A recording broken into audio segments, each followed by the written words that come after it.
Welcome back to Music Theory Logic. Andrew here, and I was fortunate enough recently to attend a virtual seminar or conference put on by NAMI, the National Association of Mental Illness, which is a wonderful resource for those of you out there that perhaps have a mental illness struggle or are the support system for someone with a mental illness struggle. And this lecture that I got an email about because I was on their email list was going to be on music. And if you know me, I'm a music obsessed individual, not just with the YouTube channel, but my whole day to day and all of my stuff I do for work and stuff that I do for my own fun, like playing guitar and working on stuff that may or may not make me money or anything in the future. And so these are five reasons to continue to learn or to learn an instrument or to study music.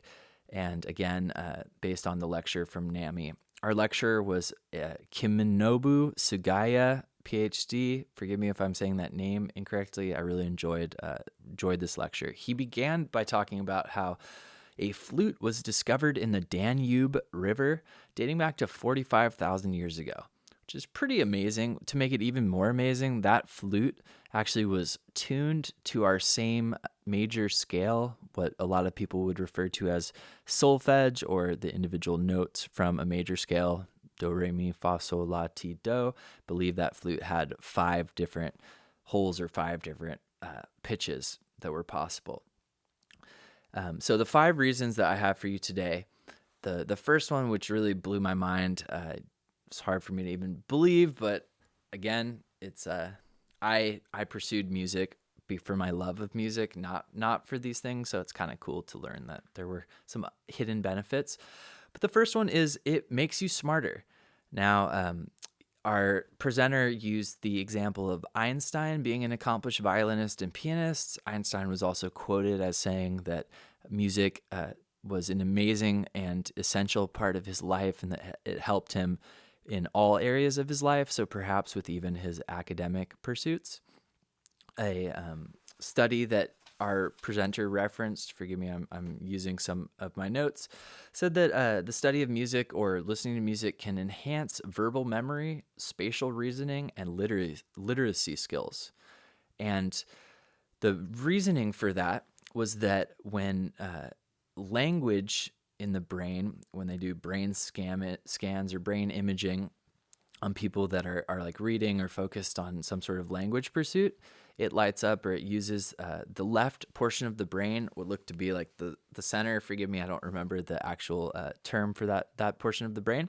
But he said that music, turns out, uses the mirror portion of the brain on the other side, on the right side, and that perhaps that was the connection or why music was shown to make people smarter and to help with language skills. He was saying that increased language skills help with your intelligence because most people, whatever you're studying or whatever you're pursuing, most of us are thinking about things in our native language, and we are reading and learning about other people's stance or background on whatever we're studying in our native language. So increased language skills help with your general intelligence. 2, this is something that is something that I knew just from my own personal pursuit of music throughout my life, but it really helps with discipline and time management. So most people that learn an instrument will remember that it is very difficult. It is not only difficult in the beginning, but every time, I don't care how long you've been playing whatever instrument you're doing, if you try to play a completely different style of music or you try to do something that you're not familiar with, it's very difficult. You may have friends who say that learning music was really easy for them. A lot of times those people learned music before they really remember. So learning piano from the age of 4 or something like that, it is hard, but we don't remember that time period as much. So most people, playing music is difficult, and if you get better at music, the only way to get better at something like this is to have discipline, to practice, to put the work in throughout a long period of time. And it turns out that if you develop the skills to consistently put time into improving something, that you can really improve many, if not all, areas of your life through, again, repetition, day by day focus. And music is no different. 3, it's shown to relieve stress. And I kind of am grouping 2 of the bullet points from our lecture: relieving stress and increasing happiness, or helping with depression, or helping with other mental states. One, on the happiness side, we were told that music is shown to suppress GABA.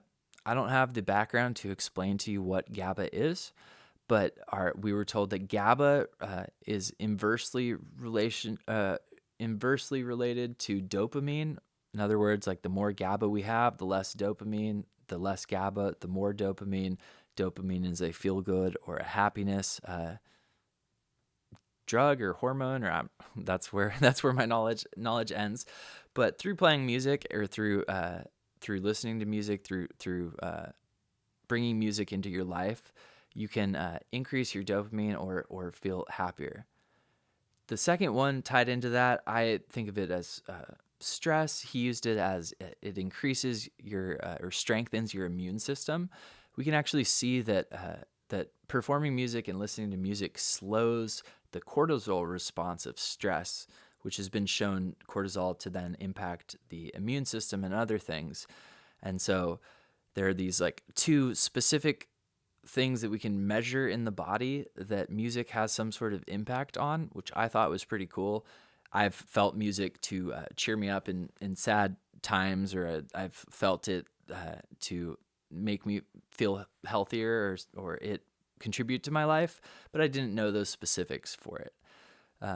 4, it gives you a sense of achievement, and this is really true. This isn't unique to music. I've heard a lot of podcasts that have talked about martial arts, and although I do not practice martial arts, I think it's really similar to music in the sense that music, again, is really difficult. I think martial arts, learning jiu-jitsu or something like that, is super difficult as well. And there's this feeling that you get when you try to do really difficult things, that it's frustrating, that it seems impossible, and you doubt whether you'll ever be able to do it. And through, again, that discipline, that steady practice, you will learn that through repetition, you can do it. You can play that piece of music you couldn't before through practicing. And that is really addicting. It's a sense of achievement. And I find that sense of achievement is almost goes up the more music I play and I study. It's almost like the goals get harder and harder, and every time I get to like a power through a plateau and get to a new phase of my guitar playing or my music making, that sense of achievement is even stronger. And most people that really, really enjoy martial arts or like exercise or music making or playing, that sense of achievement like really does get addicting. So enjoy it when you get that. I promise you, if you practice and you don't worry about the goal and you focus task by task, you will be able to do things in music that you did not think were possible, and that will feel really good. The last thing is really close to my heart, but it helps people socialize. It helps with social anxiety. And for me, and for those of you out there that are musicians who play instruments or play modern instruments like CDJs or like DJ or anything that requires you or gives you the opportunity to socialize. So as a guitar player, there comes a point where you want to play with other people so that you can mimic the band sound that you heard the guitar on in most cases in the music that you really like. So for me, that was really the case. After high school, I really found my community and other musicians. I started bands.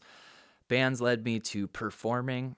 Performing forced me to conquer my performance anxiety. My dad used to give me a really hard time for the first concert or performance of mine in a dive bar that he came to see. He told me that I basically had my back to the audience the whole time. And he gave me a compliment a few years later that said it was amazing how less anxious or how much more confident I had gotten. And for me, I always tell people when they're suffering from performance anxiety with music that, like, the crazy thing about performing music in front of other people is that uh, if you're if you're somebody who's hard on yourself with playing, and you do a decent job and you think you made lots of mistakes and you're upset about those mistakes, you'll notice from performing that a lot of times your audience doesn't actually notice those mistakes. They'll notice if you literally stop playing or if you do something like really noticeable. But going through performances and making little mistakes and then feeling like, oh, are they gonna call me out for not being good? And then people come up to you and say they really enjoyed that, or they're amazed that like you're playing or whatever. That really goes a long way to help with that performance anxiety. And on a socializing standpoint, for me, I was very anxious in high school. I didn't put myself in a lot of like socializing sort of experiences, and music kind of broke those boundaries down to me. So I was in bands, we started performing in places.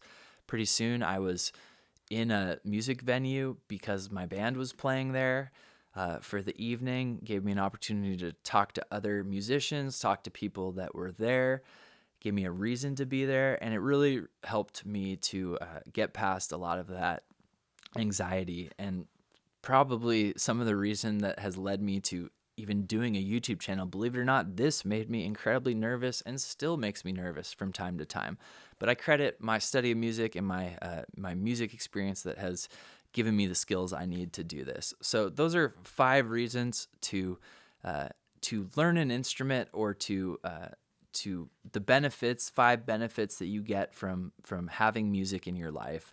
If you have any questions for me, let me know in the comments. Hopefully you found this interesting. If you did, you would help me out a lot by subscribing to the channel. I'm always covering these topics related to music, either specific music making techniques or random stuff like this. Thank you for tuning in, and I will see you next time. Cheers.